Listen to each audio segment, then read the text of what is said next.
दोस्तों budgetary control के last lecture में आपका स्वागत है। लास्ट लेक्चर का मतलब आज हम बजटरी कंट्रोल का 11वां लेक्चर कर रहे हैं और आज के इस लेक्चर में जो है हम अपने असाइनमेंट का क्वेश्चन नंबर जो है वो 17 और 18 सोल्व करेंगे और 19 क्वेश्चन जो है वो 18 जैसा ही है और 20 कैसे करना है वो मैं बता दूंगा। मेरे असाइनमेंट में टोटल 20 क्वेश्चन है और ये 20 के 20 आप लोगों के लिए फ्री ऑफ कॉस्ट है। डिस्क्रिप्शन में लिंक दिया हुआ है, आप वहां से डाउनलोड कर सकते हैं। अभी तक के मैंने आपको हर तरह के जो बजट आपके एग्जाम में पूछा जा सकता है वो हर तरह के मैंने करा दिए हैं। फ्लेक्सिबल बजट, फिक्स बजट और फ्लेक्सिबल बजट का फॉर्मेट एक जैसा ही है। मैंने प्रोडक्शन बजट बता दिया है। Material budget, material purchase budget, इसका क्वेश्चन आज ही मैं कराने वाला हूं और सबका जो पूरा मिक्स होता है एक मास्टर बजट, उसका भी क्वेश्चन हम करने जा रहे हैं। तो हर तरह के क्वेश्चन हम ऑलरेडी कर चुके हैं और जो एक आध कुछ रहते हैं आज के लेक्चर में हम कंप्लीट कर लेंगे। तो दोस्तों क्वेश्चन नंबर आप जो है 17 आप देखिए अपने असाइनमेंट में। क्वेश्चन नंबर 17 आप देखिए क्या है। क्वेश्चन नंबर 17 में आपको बोला है PK glass company requires you to present the budget for the next year from the following information. ध्यान से देखिए कि PK company acquire present the budget for the next year from the following, यानी आपको कुछ इन्फॉर्मेशन दे रखा है। इस इन्फॉर्मेशन के लिए हेल्प से आपको अगले साल का बजट बनाना है। यहाँ पे कोई ईयर मेंशन नहीं किया है तो हम लिख देंगे budget for the year ended. अब नेक्स्ट ईयर कुछ भी हो सकता है। सेल्स का इंफॉर्मेशन दे रखा है, बाकी बस इतना सारा इंफॉर्मेशन दे रखा है। आप देखिए क्या बोला प्रेजेंट नेक्स्ट ईयर के लिए। इस क्वेश्चन में कहीं आपको बोला नहीं है कि कौन सा बजट बनाना है, तो पहले हम पढ़ लेते हैं और उसके बाद पता चल जाएगा कि इसमें बनाना क्या है। बजट सिर्फ बोला है, ध्यान दीजिएगा।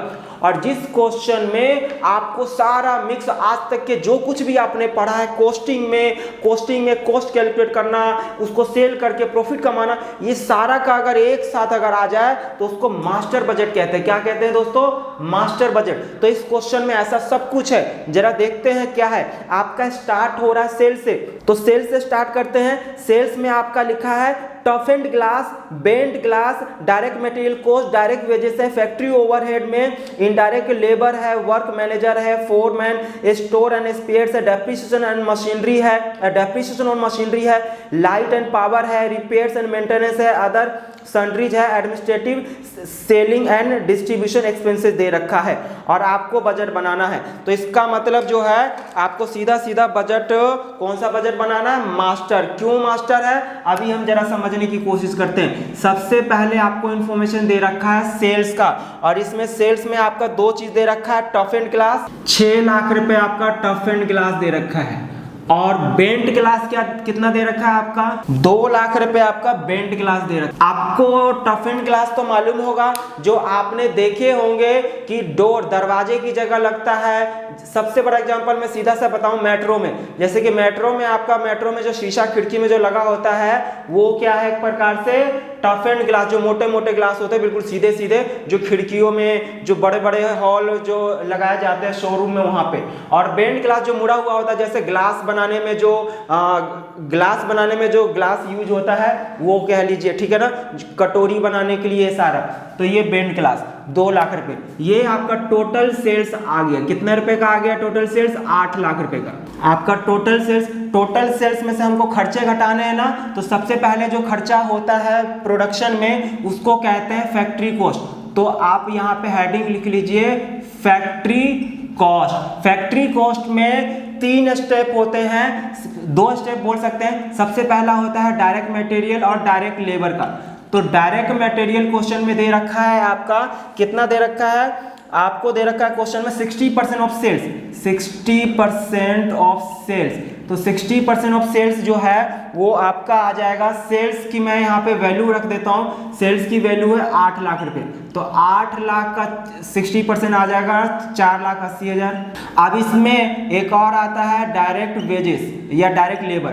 डायरेक्ट लेबर के लिए आपको क्वेश्चन में बोला है, क्या बोला है आपको? बोला है 20 वर्कर्स है और एक वर्कर को हम 150 रुपए पर मंथ दे रहे हैं। मल्टीप्लाई कर देंगे। अब देखिए 150 रुपए एक महीने का है तो 150 एक महीने का है, 20 वर्कर को हमने हायर किया है, कितने साल के लिए? 1 साल। 1 साल में कितने महीने होते हैं? 12 महीने। तो इसका मतलब कितना रुपये आ जाएगा? 36,000 रुपये। इन दोनों का सम कर देंगे तो आपका आ जाएगा प्राइम कॉस्ट 5,16,000 रुपये। इसको हम क्या बोलते हैं? Prime cost. और प्राइम कॉस्ट में हम क्या ऐड कर देंगे? Factory overhead. फैक्ट्री ओवरहेड अगर मैं इसमें प्लस करूं तो फैक्ट्री ओवरहेड दो तरह के होंगे, फिक्स्ड एंड वेरिएबल। तो मैं इसके आगे लिख देता हूं फिक्स्ड फैक्ट्री ओवरहेड। फिक्स्ड का मतलब आपको मालूम है, जैसे बताया था कि प्रोडक्शन हो ना हो खर्चा होगा, यानी हर लेवल पे फिक्स रहता है। और वेरिएबल जो होता है वो अकॉर्डिंग टू प्रोडक्शन वेरी करता रहता है, चेंज होता रहता है, फ्लक्चुएट होता रहता है। तो इस क्वेश्चन में आपको फिक्स और वेरिएबल अलग अलग करके नहीं दिया, आपको आइडेंटिफाई करना है। तो याद रखना, जो पर मंथ या डायरेक्टली अमाउंट दे रखा है, पर मंथ दे रखा है, वो उसको आपको फिक्स मानना है, और जो on the basis of sales दे रखा है उसको वेरिएबल मान लेंगे। और कुछ एक आध ऐसे खर्चे होते हैं जो नेचर वाइज डिसाइड किया जाता है कि उसको वेरिएबल माने या फिक्स माने। इसमें एक दे रखा है तो हम अभी समझते हैं। तो सबसे पहले आपको दे रखा है फैक्ट्री ओवरहेड में इनडायरेक्ट लेबर। इनडायरेक्ट लेबर जो है हमेशा क्या होता है? वेरिएबल मानते हैं। तो ये इनडायरेक्ट लेबर जो है वेरिएबल मानते हैं, बट इस क्वेश्चन में पर मंथ दे दिया है दोस्तों। तो पर मंथ दे दिया है तो एक प्रकार से फिक्स हो जाएगा। क्या हो जाएगा आपको? फिक्स। जब भी किसी के आगे सैलरी हो या कुछ भी हो, अगर मंथली बेसिस पे दे दिया तो वेरिएबल नहीं हो सकता, वो फिक्स्ड ही होगा। तो यहाँ पे आपका इनडायरेक्ट लेबर है आपका वर्क मैनेजर। कौन है? वर्क मैनेजर है, और दूसरा है फोरमैन। तो वर्क मैनेजर को हम कितने रुपए दे रहे हैं? 500 रुपए पर मंथ दे रहे हैं। एक महीने का 500 है तो एक साल का कितना होगा? आपका 6,000 रुपये आ जाएगा। दूसरा है आपका फोरमैन को 400 रुपये पर मंथ के हिसाब से दे रहे हो, 12 से मल्टीप्लाई कर देंगे तो 400 इंटू 12 आपका 4800 आ जाएगा। नेक्स्ट है आपका स्टोर एंड स्पेयर्स। आगे लिखा 2.5% ऑन सेल्स के बेसिस पे ना इसको वेरिएबल मानेंगे। अगला है डेप्रीसिएशन। तो डेप्रीसिएशन ऑन मशीनरी दे रखा है आपको डायरेक्टली। डेप्रीसिएशन कितना रुपए है? 12,600। ये फिक्स्ड नेचर का ही माना जाता है डेप्रीसिएशन को।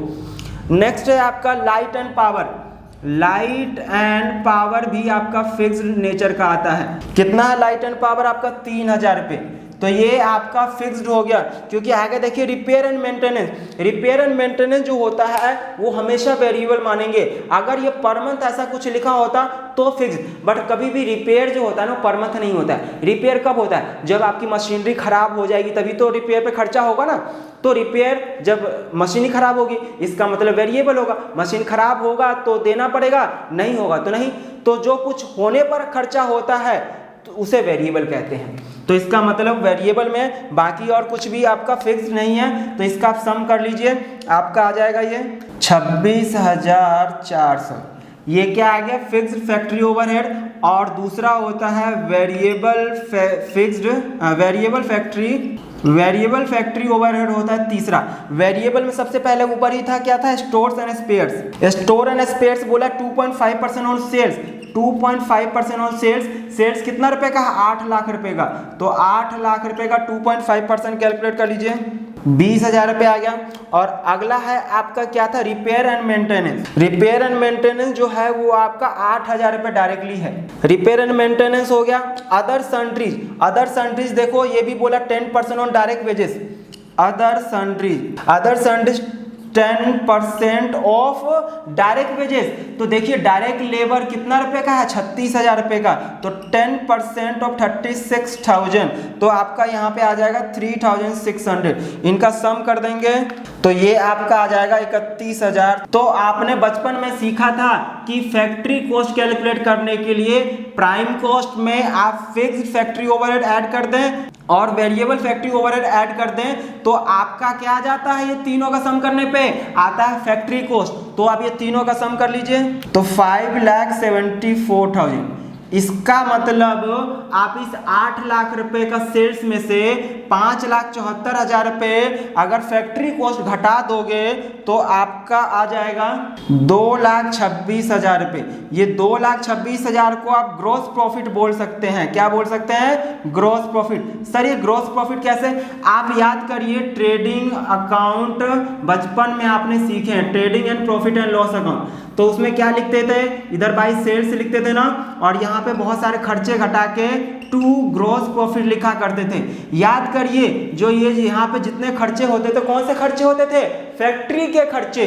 तो मैंने ये फैक्ट्री के ही तो खर्चे लिखे हैं, तो सेल्स में से फैक्ट्री के खर्चे घटा दो तो आपका ग्रॉस प्रॉफिट ही आता था ना, वही ग्रॉस प्रॉफिट आया है। अब इस ग्रॉस प्रॉफिट में हम उसके बाद प्रॉफिट एंड लॉस अकाउंट बनाया करते थे, तो यहाँ पे आता था बाय जीपी, और यहाँ पे कौन से खर्चे होते थे?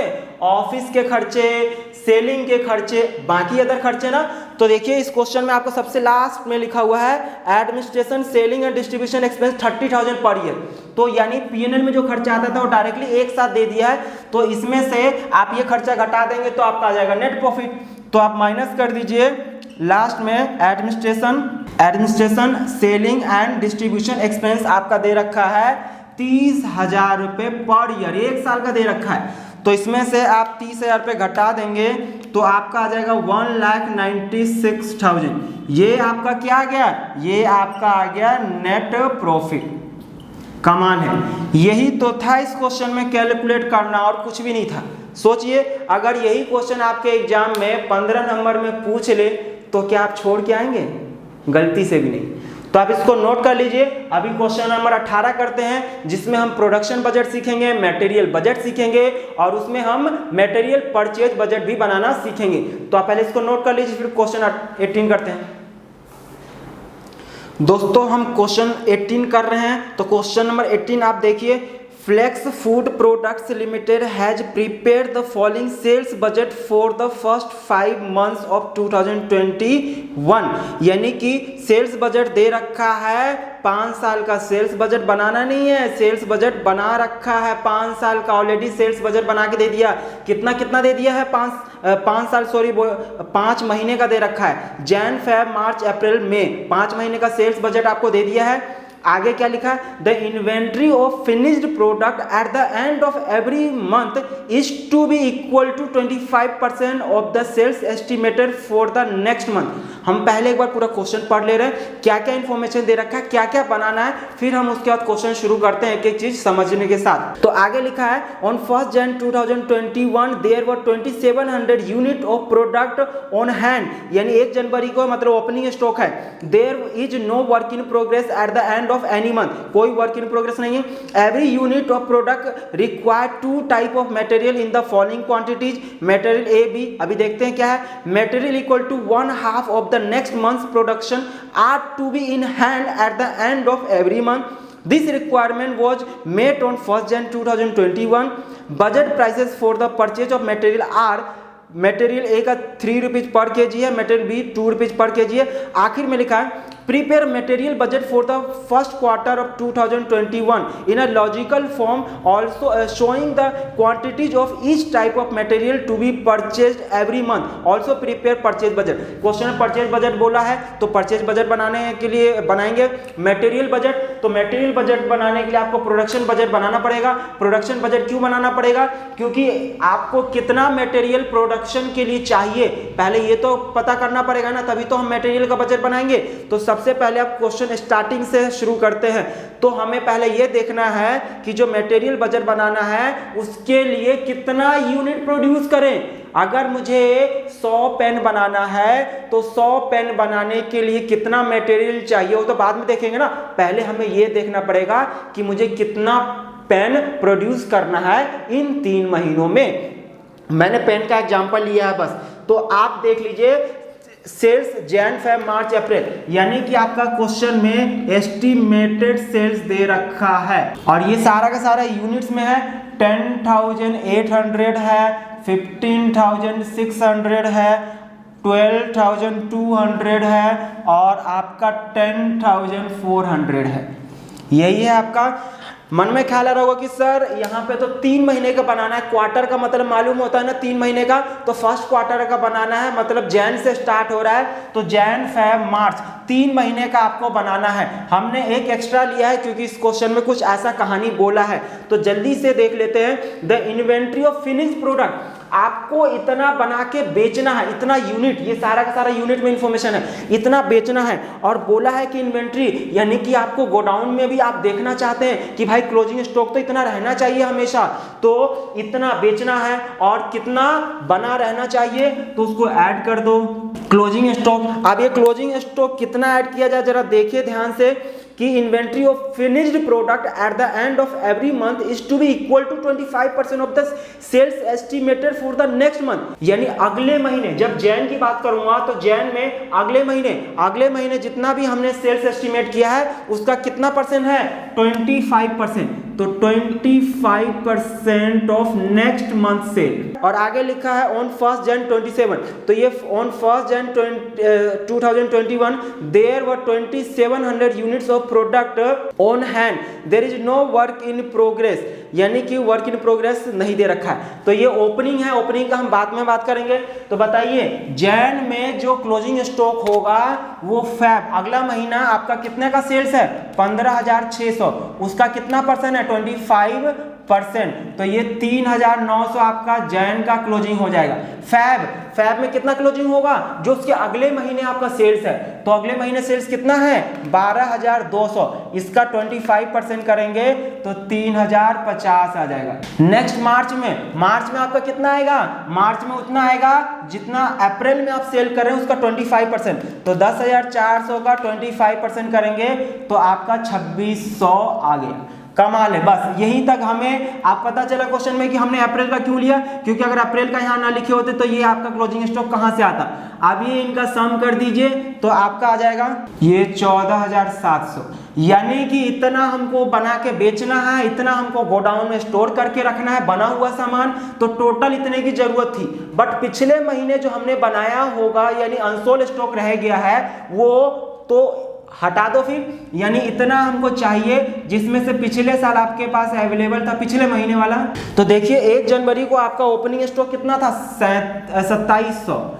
आप खुद सोचिए कि 14,700 की जरूरत है, 2700 आपको हाथ में किसी ने अलग से दे दिया, तो जो अलग से दे दिया उसको हटा दो, तो इसका मतलब जो एक्स्ट्रा जरूरत हो गया वो कितने की जरूरत पड़ गया, 12,000 यूनिट की। अब यहाँ पे बताइए कि ये आपका टोटल रिक्वायरमेंट था, तो जो जैन का क्लोजिंग है वो फैब का क्या बन जाएगा, ओपनिंग, तो ये आपका 3,900 जो है ओपनिंग। जो फैब का क्लोजिंग है वो मार्च का क्या बन जाएगा, ओपनिंग 3,050। तो आप घटा दीजिए 11,750। तो ये क्या आ गया आपका, ये आ गया आपका एस्टिमेटेड प्रोडक्शन। कमाल है। तो ये आपका एस्टिमेटेड प्रोडक्शन आ गया है। आप क्वेश्चन में आगे क्या बोला है, every unit of product require 2 type of materials in the following quantity, यानी आपको 12,000 अगर जनवरी में जो प्रोडक्ट बनाना है, इस प्रोडक्ट को बनाने के लिए आपको 2 तरह की मटेरियल की जरूरत है, material A and material B. अगर मैं इसका 1 यूनिट बनाना चाहता हूं तो 1 यूनिट बनाने के लिए जो है मटेरियल ए लगेगा और मटेरियल बी लगेगा। तो मटेरियल ए का लगेगा, आपको क्वेश्चन में बोला है 4 kg और मटेरियल बी का लगेगा 5 kg। कमाल है। तो 1 यूनिट के लिए आपको 4 kg और 5 kg लगेगा बी का। तो हमें कितना बनाना है, 12,000 यूनिट बनाना है। तो इसका मतलब 1 के लिए 4 kg, तो 12 के लिए कितना, मल्टीप्लाई करके लिख दीजिए, material for production at the rate 4 kg per unit for a, यानी ए मटेरियल का 4 kg चाहिए 1 यूनिट के लिए और बी का कितना चाहिए, 5 kg चाहिए। किसके लिए, बी के लिए। तो देखिए ध्यान से कि ये बनाना है मुझे, तो आप मल्टीप्लाई करके लिख लीजिए, 12,000 यूनिट चाहिए बनाना है और ए का मुझे कितना मटेरियल चाहिए 1 यूनिट बनाने के लिए, 4। तो मैं 12,000 को 4 से मल्टीप्लाई कर दूं तो यहाँ पे आपका आ जाएगा 48,000। और बी का 12,000 यूनिट अगर मैं देखूं तो 12,000 और 1 यूनिट बनाने के लिए मुझे बी का कितना चाहिए, 5 kg चाहिए। तो ये मेरा 60,000 आ जाएगा। सेम हम करेंगे फैब के मंथ में। फैब के मंथ में आपको कितना यूनिट की जरूरत है, कितना यूनिट प्रोड्यूस करने जा रहे हैं, 14,750। और 1 यूनिट मटेरियल ए का अगर आपको चाहिए तो मटेरियल ए का कितना kg चाहिए, 4। तो इसका मतलब 59,000 kg चाहिए मटेरियल ए का, और मटेरियल बी का 1 यूनिट बनाने के लिए 5 kg, तो 5 से मल्टीप्लाई कर देंगे 14,750 का, तो ये आपका आ जाएगा 73,750। नेक्स्ट है आपका मार्च। मार्च में क्या करना है आपको, मार्च में बनाना है आपको 11,750 मल्टीप्लाई करना है आपको कितने से, 4, 47,000 ये आपका आ जाएगा। और बी के लिए कितना चाहिए, बी का 5 kg पर यूनिट, तो 5 मल्टीप्लाई 11,750, 58,750 आपका आ गया। ये आपको अप्रैल का भी करना पड़ेगा क्योंकि जरूरत है। तो आप यहाँ पे एक बार देख लीजिए कि ये 10,400 सेल्स था, तो आपका मई में आपका कितना सेल्स है देखिए, क्योंकि आपका क्लोजिंग स्टॉक क्या था, क्वेश्चन में बोला था कि जो अगले महीने का जो सेल्स होगा उसका 25%, तो अप्रैल में मई का है 9,800 का 25% अगर करेंगे तो आपका आ जाएगा 2,450। ये 2,450 कैसे आया है, ये मैं इसको यहाँ पे बता दे रहा हूँ कि मई का सेल जो है आपका 9,800, तो 9,800 का 25% आया है, ठीक है। तो इसको प्लस कर देंगे 10,400 में, तो आपका आ जाएगा 12,850। और जो मार्च का आपका क्लोजिंग है वो आपका यहाँ ओपनिंग बन जाएगा ये 2,600, तो 2,600 इसमें से माइनस कर देंगे तो कितना 10,250। तो यहाँ पे अप्रैल के लिए मैं ले लेता हूँ 10,250 यूनिट बनाना है, और 1 यूनिट बनाने के लिए ए का कितना चाहिए, 4, तो मैं यहाँ पे ए के लिए 41,000 kg चाहिए मटेरियल ए, और बी का 1 यूनिट के लिए 5 kg चाहिए, तो 10,250 के लिए आ जाएगा आपका 51,250। ये इतना आपको खरीदना है ये प्रोडक्शन के लिए। पर कुछ मटेरियल आपको जो है वो क्लोजिंग स्टॉक में भी स्टोर करके रखना पड़ेगा। तो क्लोजिंग स्टॉक में कितना स्टोर करके रखें मटेरियल, वो क्वेश्चन में आगे जरा बोला है, जरा आप देखिए। Material equal to 1/2 of the next month production are to be in hand at the end of every month. ओहो, क्या बोल दिया क्वेश्चन में कि मटेरियल हमेशा 1/2 ऑफ नेक्स्ट मंथ, जो अगले महीने जितना मुझे प्रोडक्शन करना है ना उसका हाफ जो है मुझे इस महीने मटेरियल अपने गोडाउन में स्टॉक करके रखना है, हाफ तो अगले महीने। तो ये जो हमने कैलकुलेट किया है ये अमाउंट, ये प्रोडक्शन के लिए ही तो इतना मटेरियल की जरूरत था। तो बताइए अगले महीने का, तो अब जैन में कहां से लाएं, तो जैन में जो होगा वो आपका क्लोजिंग स्टॉक कितना आएगा, जैन का क्लोजिंग स्टॉक। अब जैन में अगले महीने का ना, तो अगले महीने मुझे बताइए कि ए का कितने रुपए का आपका एस्टिमेटेड प्रोडक्शन है, मटेरियल कितना ये रुपए का, कितना यूनिट चाहिए, 59,000 kg। तो 59,000 kg चाहिए, उसका 50% कर देंगे तो कितना आ जाएगा आपका 29,500 ए का। अब बी का देखिए, बी का मुझे अगले महीने कितना यूनिट चाहिए, 73,750 kg का 50% आपका आ जाएगा 36,875। कमाल है। अब मुझे बताइए कि फैब में जब बात करेंगे तो फैब का अगला महीना कौन सा, मार्च। तो मार्च में मुझे ए का कितना केजी चाहिए, 47,000 kg। तो जितना मार्च में चाहिए प्रोडक्शन के लिए मटेरियल ए का, उतना मुझे फैब में स्टॉक करके रखना है। तो कितना 50%, तो आ जाएगा ये 23,500। और मटेरियल बी का कितना है 58,750, 29,375। ठीक है। अब आप करेंगे मार्च का, तो मार्च का कितना है 41,000 जो है अप्रैल में आपका प्रोडक्शन के लिए चाहिए। तो 41,000 का 50% आपका आ जाएगा 20,500। और सेम कर लेंगे बी का, बी का कितना चाहिए 51,250 चाहिए प्रोडक्शन के लिए अप्रैल में, उसका 50% मुझे स्टॉक मेंटेन करना है कब, मार्च में। तो आपका आ जाएगा ये 25,625। इसका आप सम कर लीजिए। 77,500 ये आ गया, ये आपका आ गया 60,000, 36,875, 96,875, 82,500, 67,500, 84,375 ये आपका आ गया। इसमें से क्या माइनस करेंगे? ओपनिंग स्टॉक, मतलब इतना हमको प्रोडक्शन के लिए मटेरियल चाहिए, इतना हमको स्टॉक में रखना है, तो टोटल इतने की जरूरत है, जिसमें से पिछले महीने का कुछ स्टॉक रहा होगा तो वो हटा दो, तो पता चल जाएगा कि मुझे कितना मटेरियल जो है इस साल जरूरत है, कितना मटेरियल खरीदना पड़ेगा। तो आप देखिए इसके अंदर कि ओपनिंग स्टॉक कितना आएगा।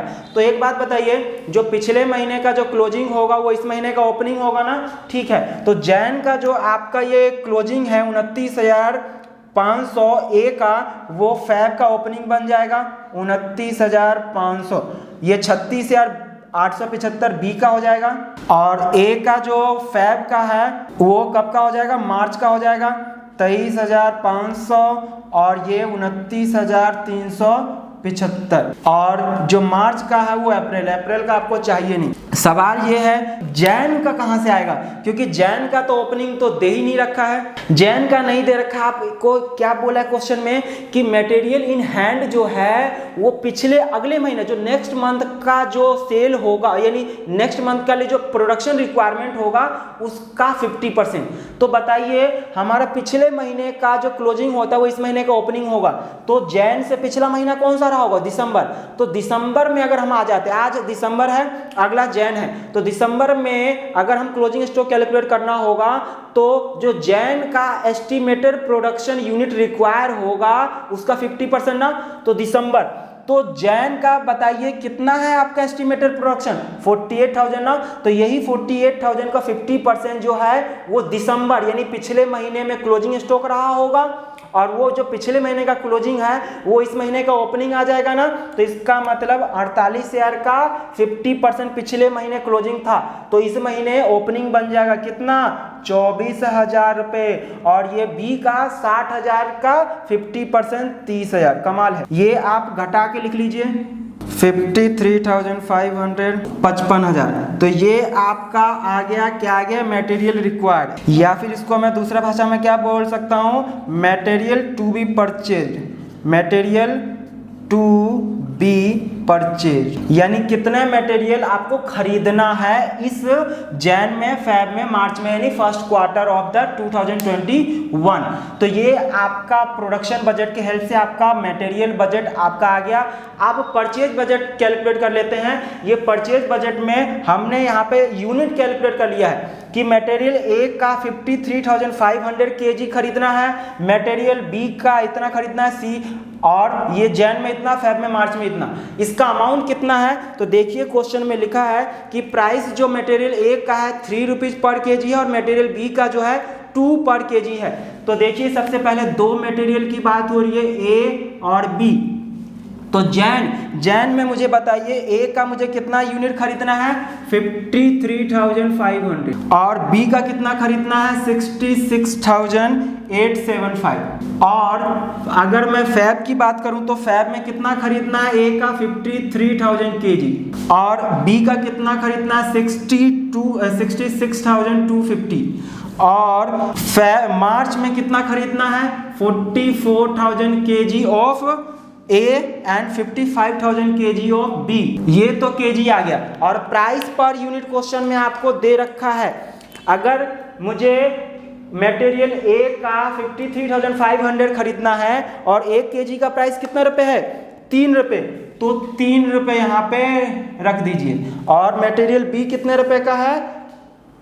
2 रुपए पर केजी है, तो ये 3 रुपए, 2 रुपए, 3 रुपए, 2 रुपए। तो आपको क्या करना है? मल्टीप्लाई करना है यहाँ पे दोनों को, और आ जाएगा आपका फाइनल अमाउंट।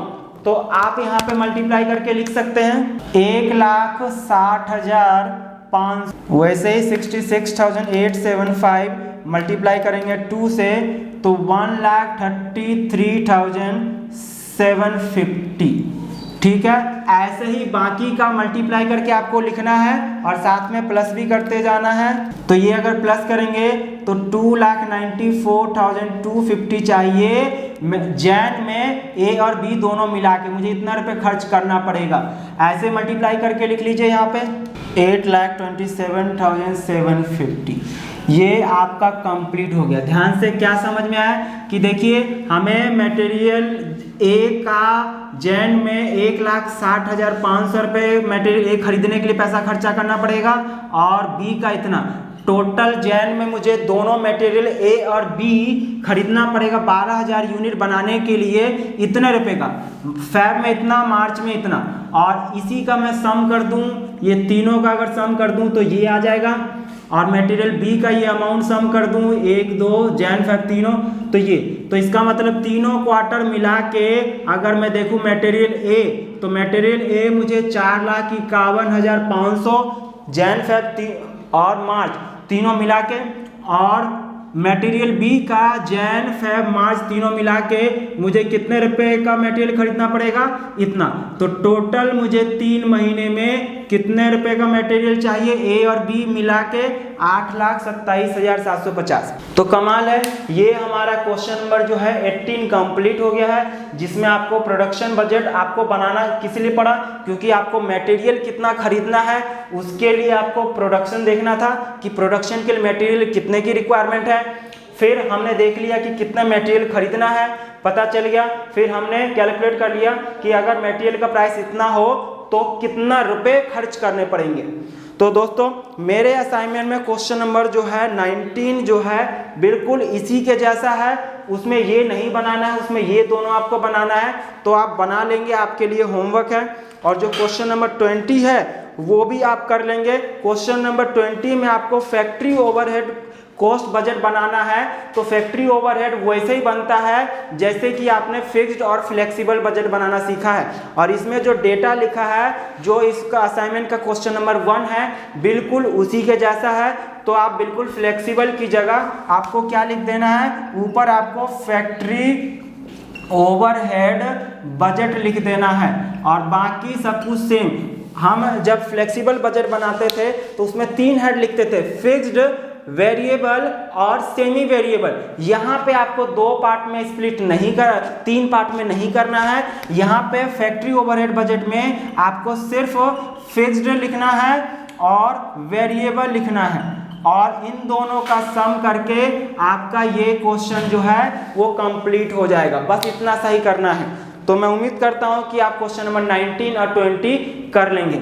इसी के साथ हमारा बजटरी कंट्रोल का जो है जितना हमने टारगेट लिया था 20 क्वेश्चन का, वो सारा कंप्लीट हो गया है। तो मैं उम्मीद करता हूं कि आप लोगों को ये समझ में आया होगा। अगर अच्छे से समझ में आ गया हो तो आप अपने दोस्तों में भी शेयर जरूर करें। और इसी के साथ आज की मुलाकात हम यहीं समाप्त करते हैं। अगले वीडियो जो आने वाला है वो आपका मार्जिनल कॉस्टिंग का होने वाला है। तो मिलते हैं मार्जिनल कॉस्टिंग के वीडियो में।